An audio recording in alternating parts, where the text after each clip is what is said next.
Shalom. Pada kesempatan ini saya rindu membahas satu topik penting dan menarik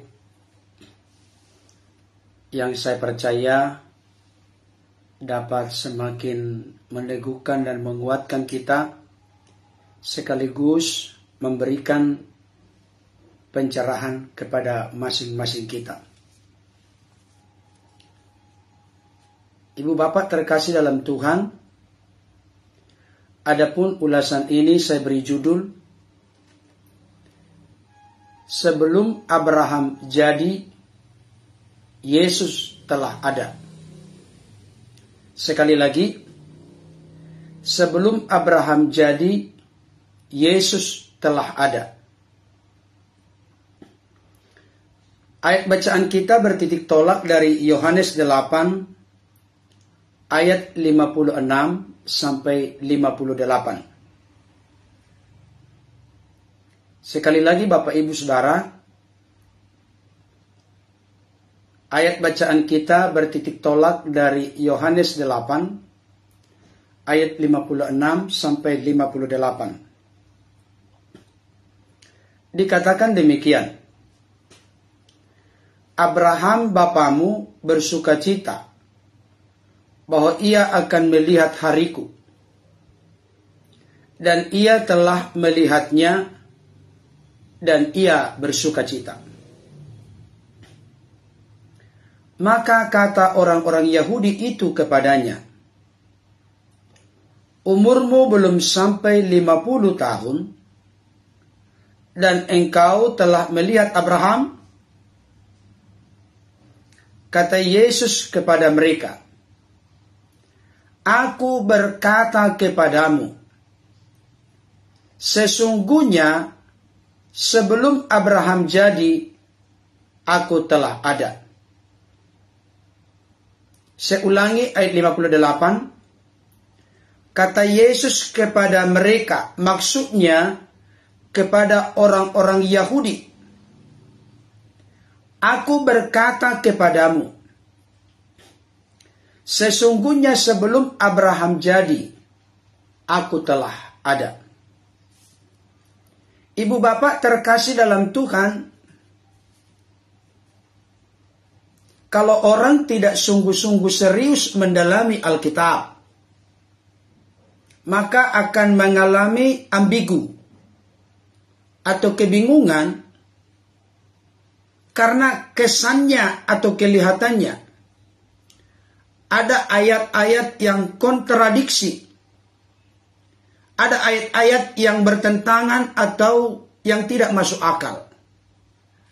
Tolong perhatikan kelihatannya. Hal itu bisa terjadi oleh karena tidak mengerti dan tidak memahami bagaimana cara mengerti, memahami Alkitab secara baik, benar, dan bertanggung jawab. Ibu bapak terkasih dalam Tuhan, orang-orang Kristen secara serempak, holistik atau menyeluruh mempercayai bahwa Alkitab yang dimiliki atau dipegang oleh orang-orang Kristen sekarang ada oleh karena pengilhaman Roh Kudus kepada kurang lebih 40 orang penulis Alkitab dari Kejadian sampai Wahyu. Jikalau Alkitab itu dituliskan oleh karena ilham Roh Kudus, maka mustahil ada yang kontradiksi dalam doktrin dan ajaran yang ada di dalamnya.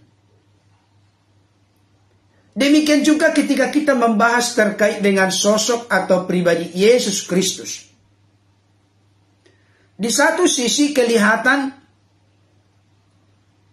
kitab-kitab Injil secara khusus memberikan konfirmasi penegasan bahwa Yesus itu hanya manusia biasa, tentunya berbeda dengan kita, yang dikandung oleh Bunda Maria tanpa benih laki-laki.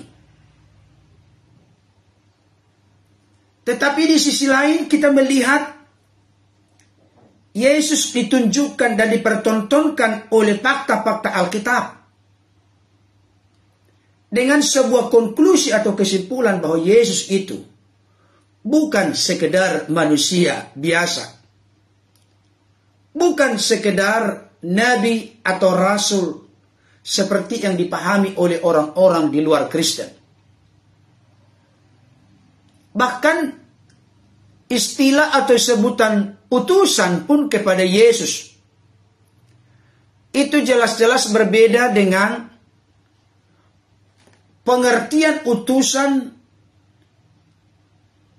yang dipahami oleh para pengkritik Kristen atau para pengkritik Alkitab. Karena menurut Alkitab, Yesus itu adalah utusan dari segala utusan. Utusan yang berbeda dari semua utusan yang pernah ada, baik sebelum Yesus, yaitu pada zaman para nabi, baik di masa Yesus maupun pasca atau sesudah Yesus. Kenapa Yesus utusan yang berbeda dari semua utusan? Karena Yesus itu utusan yang turun dari sorga. Utusan yang keluar dan datang dari Allah. Pertanyaan kritis yang perlu menjadi sorotan dan perhatian bagi kita Bapak Ibu Saudara. Adakah utusan yang keluar dan datang dari Allah atau utusan yang turun dari sorga selain daripada Yesus? Nah, dalam hal ini Bapak Ibu Saudara, kalau Yesus itu dinyatakan oleh Alkitab secara eksplisit, jelas, terang benderang, utusan yang turun dari sorga, utusan yang keluar dan datang dari Allah, maka itu tidak fokus berbicara dalam konteks keadaan Yesus sebagai manusia. Karena Yesus dalam keadaan sebagai manusia, dia keluar dari kandungan ibunda Maria. Di sini yang perlu kita terbuka hati pikiran kita secara sungguh-sungguh. Kalau memang benar-benar sungguh-sungguh serius rindu untuk menemukan kebenaran yang menyelamatkan, kebenaran yang membebaskan, kebenaran yang memerdekakan dari dosa, kematian kekal, dan dari jeratan kuasa dunia ini, kita harus dengan rendah hati, penuh hati yang arif dan bijaksana, untuk membuka hati pikiran kita untuk mengerti dan memahami bahwa Yesus itu adalah utusan yang keluar dan datang dari Allah, utusan yang turun dari sorga. Berarti hal itu berbicara tentang praeksistensi Yesus sebagai firman Allah yang ada bersama-sama dengan Allah. Saudara yang dikasihi oleh Tuhan, coba kita perhatikan secara teliti diskusi menarik antara Yesus dengan orang-orang Yahudi di kala itu. Yesus membuat statement atau pernyataan. Yohanes 8 ayat 56. Abraham bapamu bersukacita bahwa ia akan melihat hariku, dan ia telah melihatnya dan ia bersukacita. Abraham telah melihat hari Kristus, hari Tuhan Yesus, dan ia bersukacita, dan Abraham bersukacita. Kapan Abraham melihat Yesus, berjumpa dengan Yesus, mengalami pengalaman perjumpaan dengan Yesus? Padahal jarak antara Yesus dalam keadaan telah nuzul turun mengenakan tubuh kemanusiaan Dibandingkan dengan Abraham, itu ada sekitar 2000 tahun, Bapak Ibu Saudara. Saya ulangi kembali, ini penting Bapak Ibu Saudara. Ada banyak para pengkritik Alkitab, para pengkritik Kristen, para pengkritik yang akhirnya menolak ketuhanan, keallahan Yesus. Pura-pura tidak tahu ayat ini. Atau sengaja melupakan ayat ini. Atau tertutup mata hati, mata rohaninya, mengerti, memahami ayat ini. Sehingga mereka mengambil sebuah konklusi, kesimpulan bahwa Yesus itu hanya manusia biasa, hanya sebagai nabi dan rasul.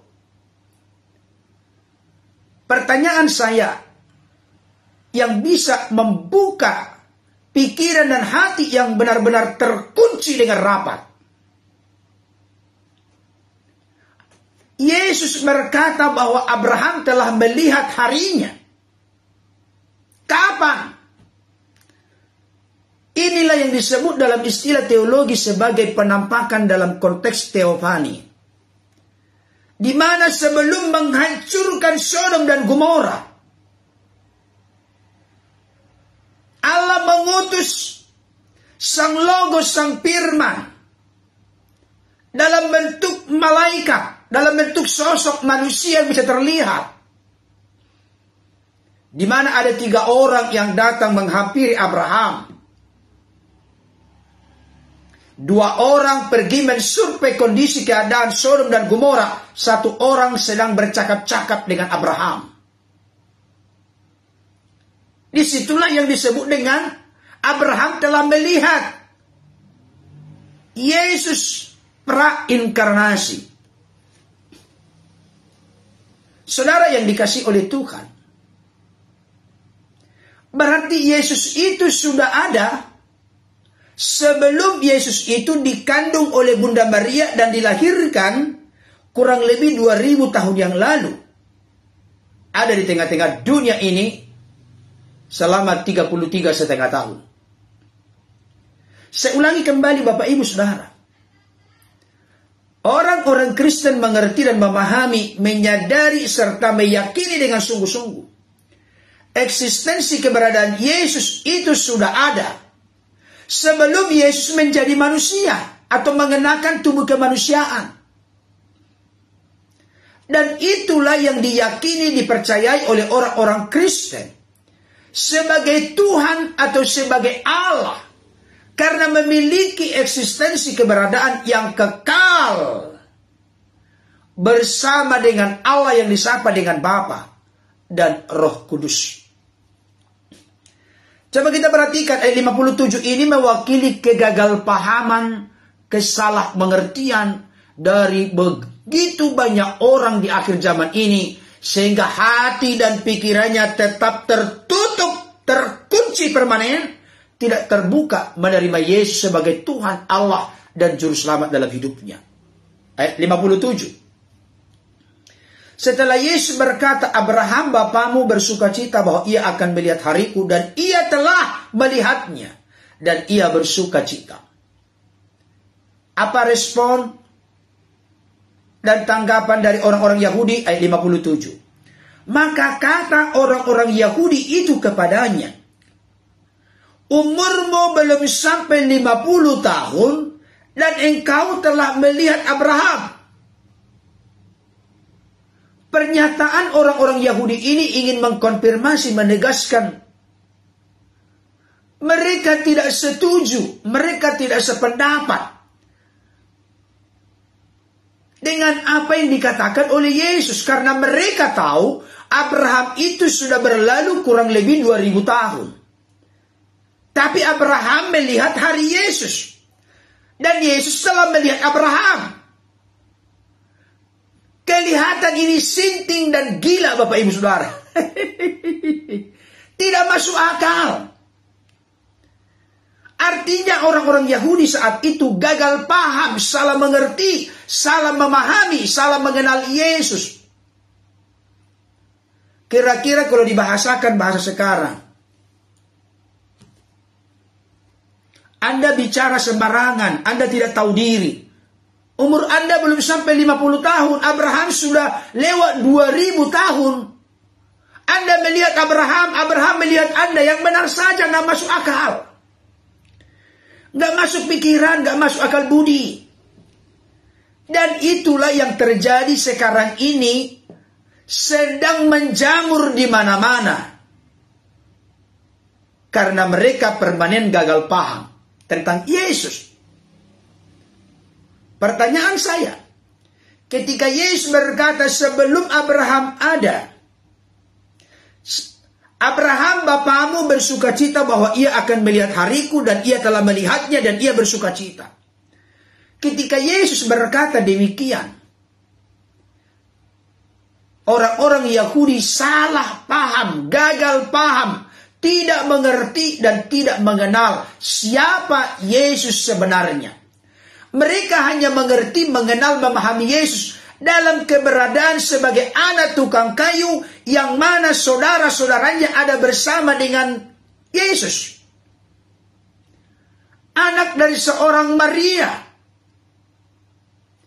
Hanya sebatas itu pengertian pemahaman orang-orang Yahudi di kala itu terkait dengan Yesus. Dan pengertian pemahaman inilah yang terus-menerus merajalela, mendominasi, menguasai pengertian pemahaman orang-orang di akhir zaman ini terkait dengan Yesus.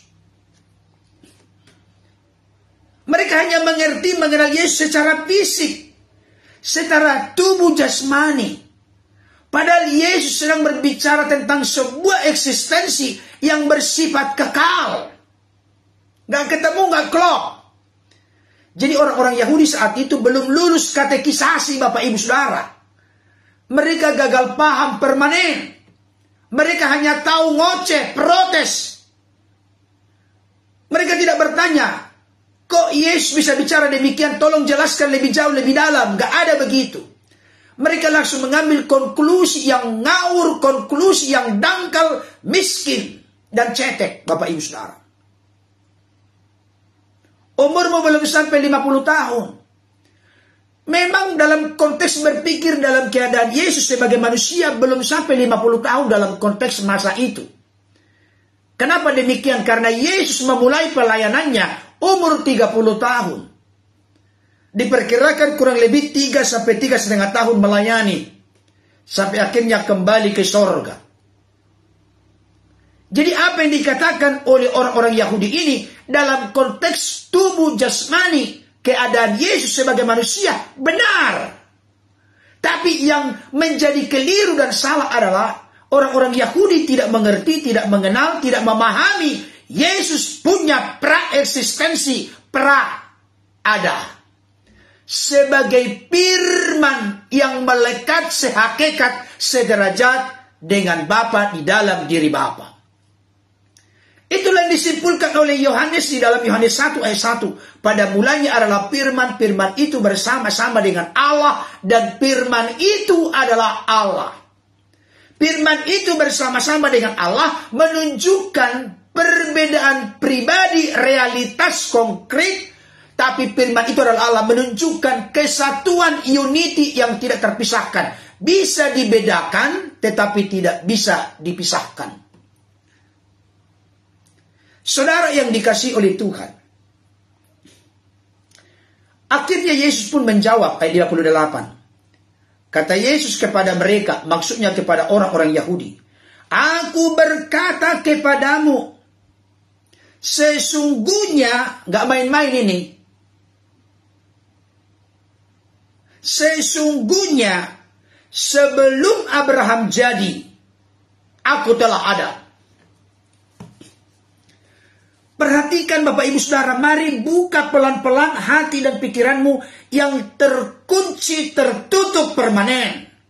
Sehingga kau menemukan kebenaran yang menyelamatkan, kebenaran yang menebus, kebenaran yang memulihkan, kebenaran yang membebaskan, kebenaran yang memerdekakan.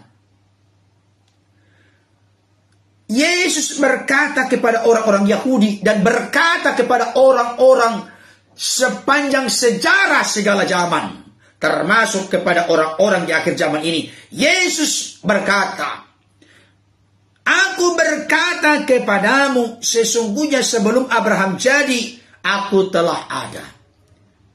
Ketika Yesus berkata demikian, berarti Yesus tidak sedang menyoroti Yesus dalam keadaan sebagai manusia, karena umurnya baru kurang lebih 30-33 setengah tahun. Kalau Yesus berkata demikian, sebelum Abraham jadi, aku telah ada. Kalau Yesus berkata dalam konteks tubuh jasmani fisik, keadaan sebagai manusia, berarti Yesus itu tukang ngibul, tukang bohong, tukang dusta. Kenapa? Karena realita kenyataannya umurnya baru 30-33 setengah tahun.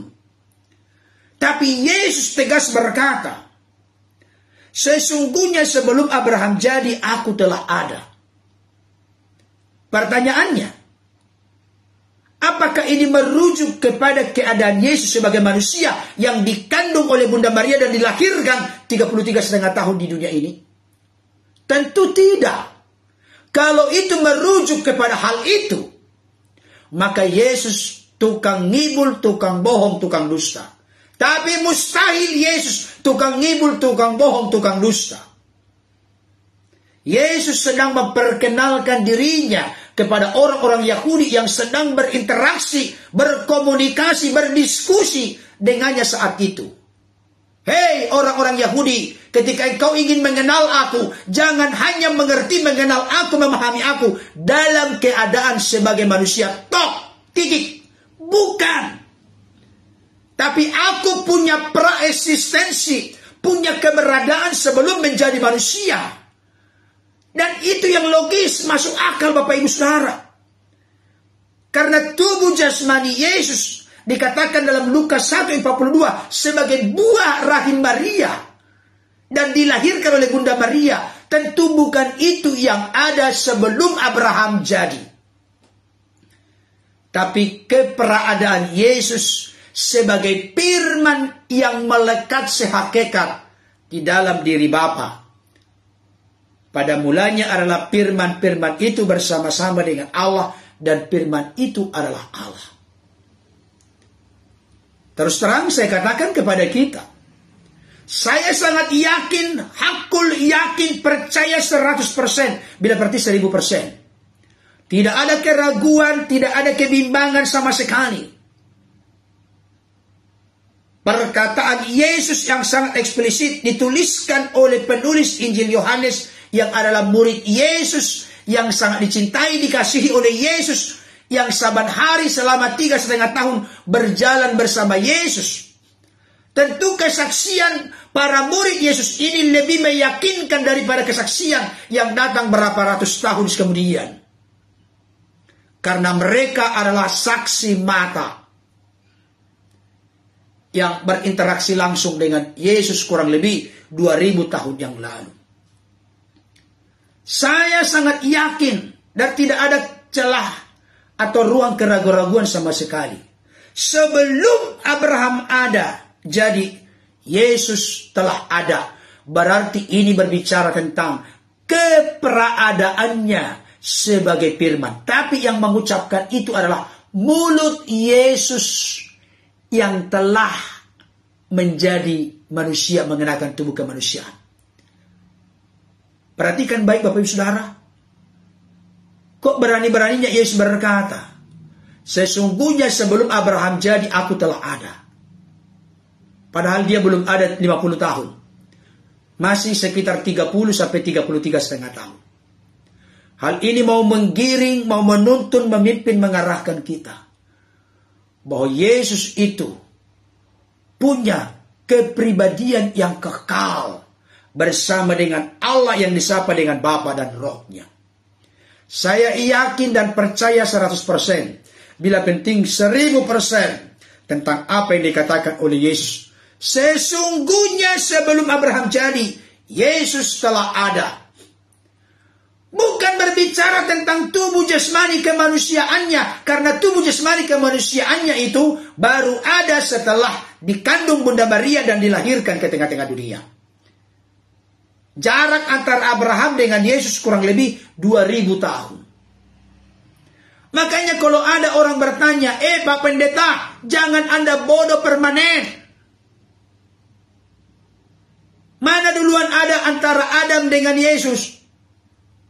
Itu pertanyaan bodoh Bapak Ibu Saudara. Kalau saya boleh mengutip pernyataan dari Rocky Gerung, pertanyaan dungu. Kenapa pertanyaan dungu? Kenapa demikian Bapak Ibu Saudara? Karena mengerti, mengenal, memahami Yesus itu bukan hanya sebatas dalam keadaan sebagai manusia. Dia punya praeksistensi keberadaan sebagai firman. Jangankan sebelum Abraham, sebelum Adam, bahkan sebelum dunia ini dijadikan pun, Yesus telah ada dalam kemuliaan bersama dengan Bapa. Jadi siapa yang menciptakan Adam? Ketika Yesus belum menjadi Tuhan. Ini adalah kekacauan berpikir Bapak Ibu Saudara. Jangan kalau tidak masuk di akalmu karena kekerasan hatimu tidak mau mengerti, mengenal, mendalami kebenaran. Engkau melontarkan ketidaktahuan, ketidakmengertianmu kepada orang lain. Itu keliru Bapak Ibu Saudara.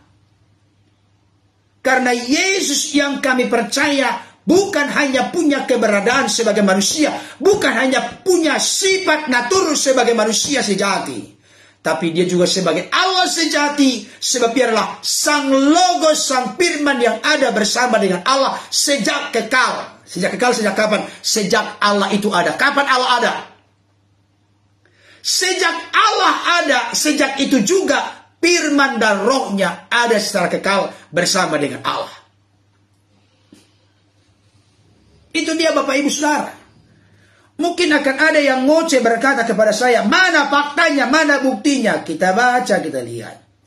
Yohanes 17 ayat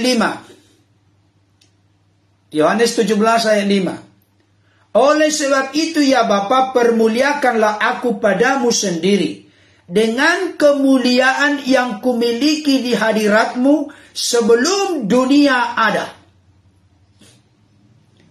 Jadi Yesus itu sudah punya kemuliaan, sudah punya keberadaan di hadirat Bapa sebelum dunia ada. Jangankan sebelum Abraham jadi, jangankan sebelum Adam ada, sebelum dunia ada, sebelum dunia diciptakan, Yesus sudah ada memiliki kemuliaan di hadirat Bapa sebelum dunia dijadikan. Yohanes 17 ayat 24. Ya Bapa, aku mau supaya dimanapun aku berada, mereka juga berada bersama-sama dengan aku. Mereka yang telah Engkau berikan kepadaku, agar mereka memandang kemuliaanku, yang telah Engkau berikan kepadaku, sebab Engkau telah mengasihi aku. Allah Bapa mengasihi Yesus sebelum dunia dijadikan. Apakah Allah Bapa mengasihi Yesus yang bayangan, yang hampa, yang kosong sebelum dunia dijadikan? Justru Allah itu wajib Tritunggal, bukan berbicara tentang berapa jumlah Allah. Ini gagal paham non-Kristen. Mereka selalu menghitung 3 in 1. Jumlah Allah ada 3. Gak pernah orang Kristen memahami demikian. Tidak. Karena Tritunggal itu bukan berbicara tentang jumlah Allah, numerik, matematik, tidak. Orang yang hanya dalam konteks berpikir fisik, matematik, itu masih pemikiran yang kuno, ketinggalan zaman. Sesuatu yang ada di balik dari yang fisik yang disebut dengan metafisik. Allah itu roh. Kalau Allah itu roh, berarti Allah itu Allah yang tak terbatas, Allah yang maha segalanya. Ada yang disebut dalam istilah teologi periherosis, hal yang sangat saling mendiami. Bapak Ibu Saudara, perhatikan baik. Kalau yang namanya mengasihi pasti ada objek kasih. Kalau Allah itu tunggal mati seperti satunya batu, saya mau kasih tahu. kepada siapakah Allah sejak kekal sebelum dunia diciptakan, sebelum malaikat ada, sebelum manusia ada, sebelum alam semesta tata surya ini ada. Allah itu kasih. Bukan sekedar mengasihi, karena 1 Yohanes berkata Allah itu kasih. Identitas diri Allah itu kasih. Yang namanya kasih pasti ada objek kasih. Justru disinilah misteri rahasia dari keallahan dalam konteks Kristen. Kalau Allah kasih berarti ada objek kasih. Kepada siapakah Allah mengasihi sebelum segala ciptaan ada? Alkitab menegaskan dalam kitab Injil Yohanes, Allah mengasihi anak, anak mengasihi Allah, Roh Kudus melimpahkan kasih antara Allah dengan anak. Gak masuk lagi di akalnya ini.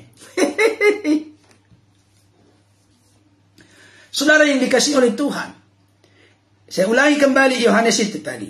Yohanes 8 ayat 58. Aku berkata kepadamu sesungguhnya sebelum Abraham jadi aku telah ada. Kalau ini berbicara tentang fisik tubuh jasmani kemanusiaan Yesus, maka Yesus adalah tukang ngibul, tukang bohong, tukang dusta yang sangat keterlaluan. Penyebar hoax terbesar. Tapi Maha Kudus Yesus Tuhan Juru Selamatku. Bukan tukang ngibul, tukang bohong, tukang dusta. Dia pasti berkata benar. Tapi orang-orang Yahudi dan orang-orang zaman sekarang yang gagal paham mengenal tentang siapakah Yesus yang sesungguhnya. Kenapa saya yakin dengan perkataan Yesus ini? Mari kita melihat dari buah kehidupan Yesus selama 3,5 tahun pelayanannya di dunia ini. Mari kita lihat buah pelayanan dan buah pengajarannya. Mari buka bersama dengan saya, kita tunjukkan siapa Yesus dan apa ajarannya. Matius 5 ayat 37. Matius 5 ayat 37.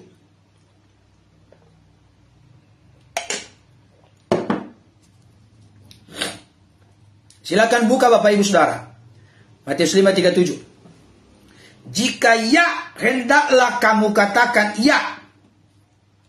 Jika tidak, hendaklah kamu katakan tidak. Apa yang lebih daripada itu berasal dari si jahat. Yesus itu kalau putih katakan putih, kalau hitam katakan hitam, kalau yang jahat katakan jahat, yang benar katakan benar. Tidak ada ambigu, tidak ada keraguan, tidak ada abu-abu. Terang, terang. Gelap, ya gelap. Nggak ada neko-neko. Jadi ketika Yesus berkata, aku berkata kepadamu sesungguhnya sebelum Abraham jadi, aku telah ada. Berarti dia sedang menyuarakan, menyatakan kebenaran yang sejati, kebenaran yang hakiki.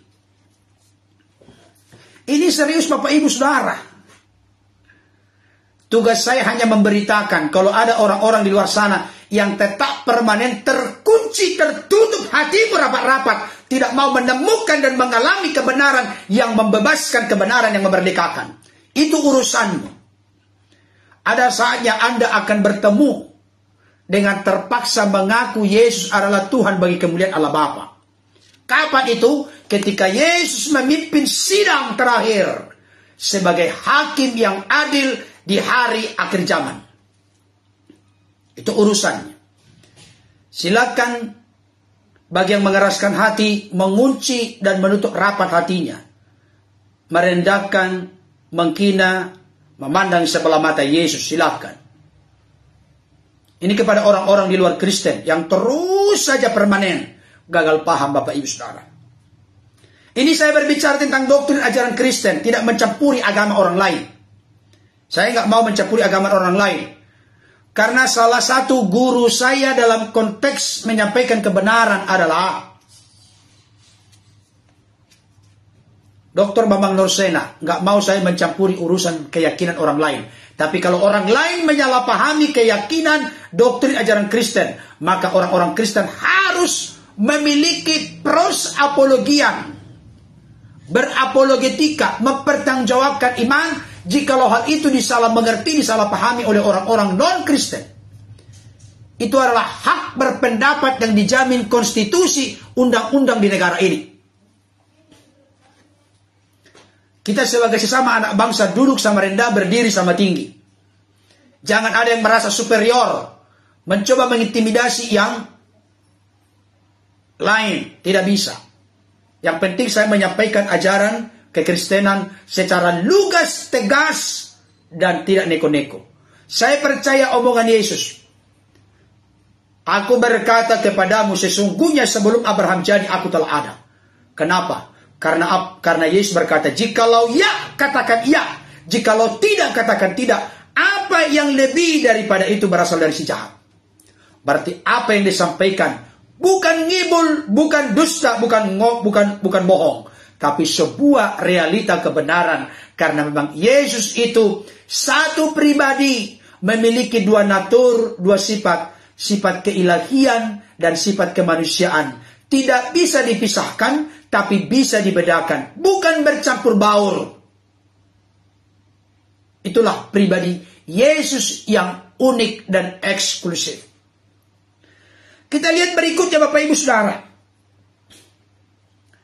Mari kita lihat pengajaran Yesus yang lain. Buka bersama dengan saya 1 Petrus 2 ayat 22. 1 Petrus 2 ayat 22. Dikatakan begini.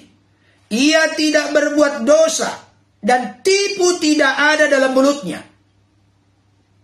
Wow, luar biasa. Yesus tidak berbuat dosa dan tipu tidak ada dalam mulutnya. Berarti ketika Yesus berkata, aku berkata kepadamu sesungguhnya sebelum Abraham jadi, aku telah ada. Berarti tipu tidak ada dalam mulutnya. Kan mulut Yesus yang bicara saat itu kepada orang-orang Yahudi. Tipu tidak ada dalam mulutnya. Berarti Yesus menyatakan yang benar. Kita lihat lagi Bapak Ibu Saudara. 1 Yohanes 3 ayat 5. Enak ini belajar firman pagi-pagi. Tapi ibu-ibu jangan lupa memasak. Kalau lagi ada masakan di penggorengan, tolong jangan sampai lupa. Nanti gosong. Ibu rohani Nabi Tupulu, jangan lupa. Jangan gosong nanti, marah nanti Bapak. 1 Yohanes 3 ayat 5. Dan kamu tahu bahwa ia telah menyatakan dirinya. Maksudnya Yesus telah menyatakan dirinya. Supaya ia menghapus segala dosa. Perhatikan. Bukan hanya dosa orang lumpuh yang diampuni oleh Yesus. Tapi di sini supaya ia menghapus segala dosa. Halo Bapak Ibu Saudara, jangan kunci permanen, jangan tutup permanen hatimu untuk mengalami dan menemukan kebenaran. Sebab Yesus berkuasa menghapus segala dosa. Tentu jangan nanti berpikir, kalau begitu kenapa banyak dosa di dunia ini? Jangan begitu, karena Alkitab berkata, karena begitu besar kasih Allah akan dunia ini, sehingga ia telah mengaruniakan anaknya yang tunggal monogenes theos, miliknya yang terbaik, supaya barang siapa yang percaya kepadanya tidak binasa, melainkan beroleh hidup yang kekal. Ada bagian kita percaya kepadanya sebagai Tuhan, Lord, Kurios, junjungan, penguasa, Raja, Gusti, dan Juru Selamat dalam hidup kita. Dan kamu tahu bahwa ia telah menyatakan dirinya supaya ia menghapus segala dosa. Jadi Bapak Ibu Saudara perhatikan baik. Yesaya 1:18 berkata, marilah kita berperkara, sekalipun dosamu merah seperti kirmisi, sekalipun dosamu merah seperti kain kesumba, akan menjadi putih seperti salju, akan menjadi putih seperti bulu domba. Tidak ada dosa yang tidak bisa diampuni oleh Tuhan. Kalau Roh Kudus yang sudah menginsapkan, menyadarkan kita akan dosa karena tidak percaya kepada Yesus, akhirnya menjadi percaya, pasti diampuni. Sebejat, sekotor, senajis apapun Bapak Ibu Saudara, kalau datang kepada Yesus, Dia Maha Pengampun dan Dia sanggup menerima kita apa adanya. Makanya Yesus berkata dalam Lukas 1 ayat 37, dari Lukas 6 ayat 37, barang siapa yang datang kepadaku, ia tidak akan kubuang. Barang siapa? Mungkin ada di antara Bapak Saudara yang merasa saat ini, Tuhan, aku tidak layak datang kepadamu. Karena aku begitu kotor, begitu najis. Barangkali ada di antara bapak saudara yang punya pengalaman masa lalu berzina, melakukan hal yang tidak patut dan pantas, tidak pantas. Engkau merasa gelisah, merasa tertuduh, merasa tidak layak. Saya mau kasih tahu, Yesus datang menyatakan dirinya, Sang Firman nuzul turun menjadi manusia, mengenakan tubuh kemanusiaan, dan dia telah mati di kayu salib membayar lunas segala dosa-dosa kita. Dia berkuasa menghapus dosa seluruh dunia kalau mau datang sujud kepadanya. Perhatikan baik. Dan kamu tahu bahwa ia telah menyatakan dirinya supaya menghapus segala dosa. Dan perhatikan baik. Dan di dalam dia, di dalam Yesus tidak ada dosa. Buat apa masih mengikuti orang yang berdosa dan yang masih mati, Bapak Ibu Saudara? Ikutilah Yesus yang tidak berdosa dan sangat masuk akal logis. Bagaimana mungkin orang berdosa menyelamatkan orang berdosa? Bagaimana mungkin orang buta menuntun orang buta? Dua-duanya akan masuk nanti ke selokan. Orang berdosa hanya bisa ditebus dan diselamatkan oleh pribadi yang tidak berdosa. Dan Yesus tidak berdosa. Makanya saya katakan kepada tubuh Kristus Gereja Tuhan, orang-orang percaya dimanapun berada, sekali mengudara tetap mengudara semboyan RRI, Radio Republik Indonesia. Buat menjadi semboyan kita, sekali Yesus tetap Yesus sampai kepada kita kembali pulang ke rumah Bapa. Jangan ada pilihan lain, karena pilihan lain itu masih mudah-mudahan. Gak ada kepastian, gak ada jaminan, gak ada garansi, Bapak Ibu Saudara. Jadi saya yakin apa yang dikatakan oleh Yesus dalam Yohanes 8:28. Aku berkata kepadamu, sesungguhnya sebelum Abraham jadi, aku telah ada. Berarti Yesus berkata yang benar. Karena memang dia punya praeksistensi sebelum Abraham ada, sebelum Adam ada, bahkan sebelum dunia dijadikan. Dia telah ada dalam kekekalan bersama dengan Allah, disapa dengan Bapa dan Roh Kudus. Saudara yang dikasihi Tuhan, aku berkata kepadamu sebelum Abraham jadi, aku telah ada. Kalau begitu Yesus ini gila. Benarkah Yesus gila? Oh tidak. Coba tunjukkan kepada saya di mana pernah ada orang gila yang bisa membuat orang lumpuh berjalan, tuli mendengar, buta melihat, yang kusta menjadi tahir, orang mati dibangkitkan, pemuda dinain bangkit dari antara orang mati. Lazarus 4 hari dalam kubur sudah berbau busuk. Hai Lazarus, keluarlah. Keluar dia, hidup kembali. Anak perempuan Yairus yang sudah mati, Talita kum, bangunlah. Maka anak perempuan Yairus bangun. Berarti Yesus bukan orang gila, Bapak Ibu Saudara. Siapa tahu jadi gila, sebelum Abraham jadi aku sudah ada. Waduh, ngibul ini. Udah gila, udah sedang ini. Bukan. Tidak mungkin orang gila bisa menghidupkan orang mati. Nangka maksudnya Bapak Ibu Saudara. Bersyukurlah, banggalah menjadi orang Kristen. Orang-orang yang telah dipilih oleh Yesus. Yohanes 15:16, bukan kamu yang memilih aku, tapi aku yang memilih kamu, supaya kamu pergi dan menghasilkan buah, dan buahmu itu tetap, supaya Bapa dipermuliakan di dalam aku. Bukan kita yang memilih Yesus. Siapa Bapak Ibu Saudara? Kecenderungan tendensi manusia adalah berbuahkan dosa, kejahatan. Maunya enak-enak tinggal dalam dosa. Sukar dan sulit bagi kita untuk memilih Yesus. Dan tidak akan berdaya kita dalam start permulaan pengalaman proklamasi antara kita dengan Yesus. Itu bukan kita yang memilih Yesus, tapi Yesus yang memilih kita. Makanya ketika Dr. Zakir Naik berkata, tunjukkan dalam Alkitab tanpa ambigu, Yesus berkata secara eksplisit, aku ini Tuhan, sembahlah aku. Kalau Anda bisa menunjukkan itu, hari ini juga aku masuk Kristen, katanya. Dia pikir masuk Kristen itu karena kehebatan berpikirnya. Bukan. Tapi karena Yesus dalam kasih karunia-Nya mengizinkan bekerjanya Roh Kudus mencelikkan mata hati, mata rohani kita. Makanya Roh Kudus itu, ia akan datang menginsafkan dunia akan dosa, kebenaran, dan penghakiman. Akan dosa oleh karena apa? Karena tidak percaya kepada Yesus. Jadi Bapak Ibu Saudara, ini terbuka percaya, menerima Yesus, mengaku Yesus sebagai Tuhan Juru Selamat. Itu karena dorongan karya Roh Kudus.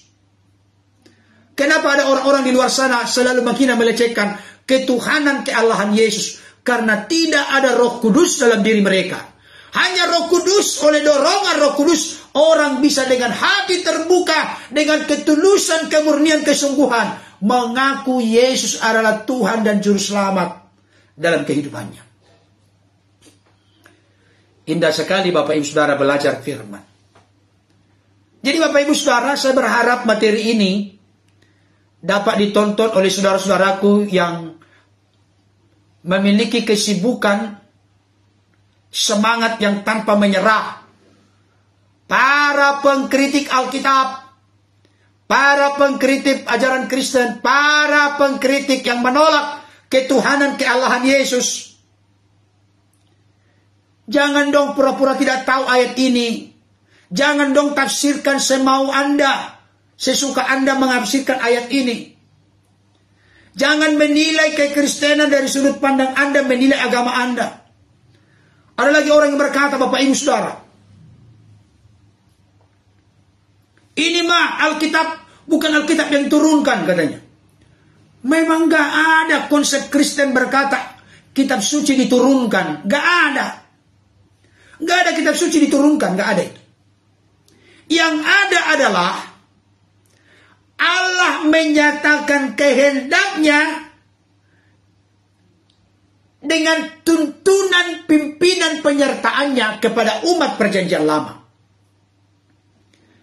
Dan di perjanjian baru, penyataan khusus, penyataan puncak, Allah menyatakan diri dan kehendaknya.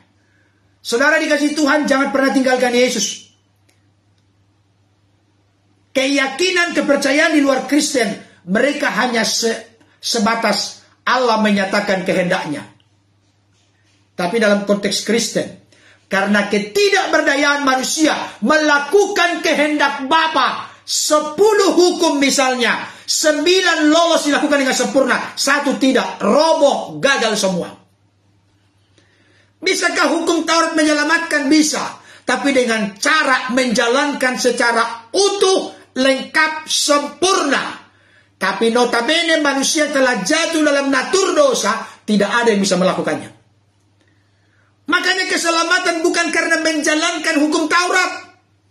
Keselamatan karena kasih karunia Allah berprakarsa dari dirinya, mengutus sang firman mengenakan tubuh kemanusiaan. Dia rela mati di kayu salib untuk mengembalikan posisi kejatuhan Adam dan Hawa. Makanya Yesus dalam kitab Roma dikatakan sebagai Adam yang terakhir. Dia taat sampai mati, bahkan sampai mati di kayu salib. Dosa Adam yang pertama bersama Hawa adalah dosa pemberontakan, dosa ketidaktaatan. Jadi kalau Bapak Ibu Saudara mengaku Yesus sebagai Tuhan, berarti Bapak Ibu Saudara, Yesus yang adalah Tuhan dan Juru Selamat kita, dia taat sampai mati, bahkan taat sampai mati di kayu salib. Jadi kalau ada orang Kristen mengaku Yesus Tuhan, tapi tidak taat kepada Tuhan, itu tidak benar, itu nonsens, omong kosong. Terdaftar di organisasi gereja itu bagus. Memiliki KTP Kristen itu bagus. Tapi membuktikan Yesus benar-benar Tuhan, penguasa, Lord, Kurios, junjungan, Raja, Gusti bagi kita. Itu dibuktikan dari buah-buah pertobatan kita. Ketaatan yang mirip menjadi seperti Yesus. Saya perlu belak-belakan menyampaikan ini kepada orang Kristen. Karena banyak orang Kristen, mohon maaf, saya mau katakan, kalau engkau punya duit berbagi hasil, memodali orang yang sedang berusaha, itu bagus. Tapi kalau engkau menjalankan rentenir, tidak peduli orang itu susah atau tidak, engkau bikin 30%, bertobat sekarang. Mohon maaf kalau ada yang tersinggung. Keras ini Bapak Ibu Saudara. Benarkah Yesus sebagai Tuhan dalam hidupmu? Notabene Yesus itu taat sampai mati, bahkan sampai mati di kayu salib. Tahu nggak Bapak Ibu Saudara, Yesus itu taat sampai mati di kayu salib. Sebenarnya dia sedang mempertontonkan, memproklamirkan, mendemonstrasikan ketaatan itulah, ketidaktaatan itulah yang ditebus. Ketidaktaatan Adam. Datang Adam terakhir taat sampai mati di kayu salib. Berarti kita sekarang bukan lagi pokok pohon Adam pertama, tapi kita adalah pokok pohon Adam kedua. Makanya 2 Korintus 5:17 berkata, sesungguhnya barang siapa yang ada dalam Kristus, ia adalah ciptaan baru. Yang lama sudah berlalu, sesungguhnya yang baru sudah datang. Pokok pohon Adam pertama dalam natur yang terkungkung, diperbudak, diperhamba oleh dosa. Itulah pokok Adam pertama. Tapi dengan kematian Yesus di kayu salib, menebus dosa pemberontakan itu, natur yang kecenderungannya berdosa itu, dikungkung, diperhamba, diperbudak oleh dosa, ditebus oleh Yesus dalam sebuah ketaatan. Jadi kalau ada orang Kristen mengaku Yesus Tuhan, tapi dia tidak taat, selalu memberontak, hidup menurut apa yang dia mau, melakukan apa yang dia pandang baik, bukan melakukan apa yang Tuhan pandang baik, itu nonsen. Omong kosong Bapak Ibu Saudara.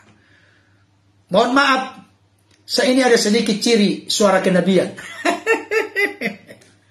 Salah satu wujud cinta kasih saya kepada tubuh Kristus Gereja Tuhan dari denominasi manapun yang bergabung saat ini, harus menyampaikan kebenaran itu. Ya, tidak. Bukan sok rohani, sok hebat, tidak. Saya juga sadar, ya Tuhan, aku masih punya banyak kekurangan, kelemahan.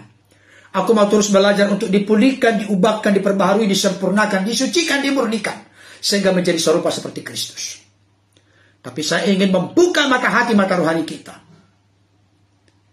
Ketika kita mengaku Yesus adalah Tuhan, berarti dialah pemegang otoritas, pengendali atas hati kita, pikiran kita, perkataan kita, perilaku kita, perbuatan kita. Sebab dia yang memegang otoritas dalam hidup kita.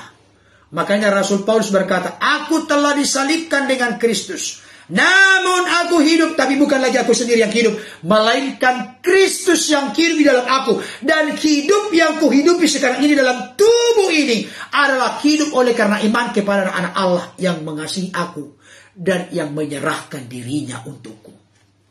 Sampai diciptakan sebuah lagu dari sana. Adapun hidupku ini bukannya aku lagi, melainkan Kristus yang hidup di dalam aku. Tetapi hidup yang sekarang, aku hidup di dalam tubuh ini. Aku hidup di dalam iman kepada anak Allah yang mengasihi aku dan yang menyerahkan dirinya. Karena aku, dia turun dari sorga, bukan demi dirinya, tapi demi cinta kasihnya kepada saudara dan saya. Karena begitu besar kasih Allah akan dunia ini, sehingga Bapa berkenan mengaruniakan anaknya yang tunggal, supaya barang siapa yang percaya kepadanya tidak binasa, melainkan beroleh hidup yang kekal. Kasih Allah, kasih yang terbesar, pemberian yang terbesar, begitu panjang, lebar, tinggi, dalam, luas kasih Allah, lebih dari segala hikmat, pengertian, pengetahuan manusia. Kasih agape, kasih ilahi, kasih yang tanpa batas. Kasih itulah yang ditumpahkan lewat darahnya yang tercurah di kayu salib demi saudara dan saya. Jangan main-main dengan Tuhan, karena Tuhan tidak pernah main-main dengan kita. Seriuslah mencintai, mengasihi Tuhan, karena Tuhan serius mencintai, mengasihi kita. Selamat menjalani kehidupan kerohanian yang prima, terus bertumbuh, makin didewasakan dalam Tuhan. Salam untuk keluarga. Terima kasih telah bergabung. Barangkali saking seriusnya, satu orang pun tidak ada yang menulis komentar. Bapak Ibu Saudara, jika merasa pemberitaan firman Tuhan ini memberkati, silakan dukung kami bisa dengan mengirim bintang, atau dengan cara apa saja. Dengan cara men-share, membagikan, membuat komentar-komentar yang membangun, bukan kata dan kalimat kotor. Tunjukkan kita orang beragama. Karena dari kata-katamu, dari kata kalimat komentarmu, orang akan melihat sejauh apa Anda mendalami agama Anda. Karena apa yang pohon yang baik dikenal dari buahnya yang baik. Oke, sekian dulu pertemuan kita. Sampai bertemu di kesempatan live berikutnya yang semakin seru dan menarik. Saya kemarin sudah berjanji akan membahas orang yang berseru-seru kepada nama Tuhan tidak akan masuk surga. Karena orang mengutip, para pengkritik Alkitab mengutip, bukan setiap orang berseru-seru kepada Tuhan akan masuk ke dalam kerajaan surga. Jadi kalau ada orang berseru, Yesus Tuhan, tidak masuk kerajaan surga. Benarkah demikian maksudnya? Nantikan dalam pembahasan live berikutnya. Sekali lagi salam untuk keluarga. Selamat berkarya, beraktivitas. Lakukan yang terbaik sebagai bentuk ungkapan rasa syukur terima kasih kita kepada Tuhan. Doa saya menyertai Bapak Ibu Saudara. Tuhan Yesus memberkati. Immanuel. Dadah.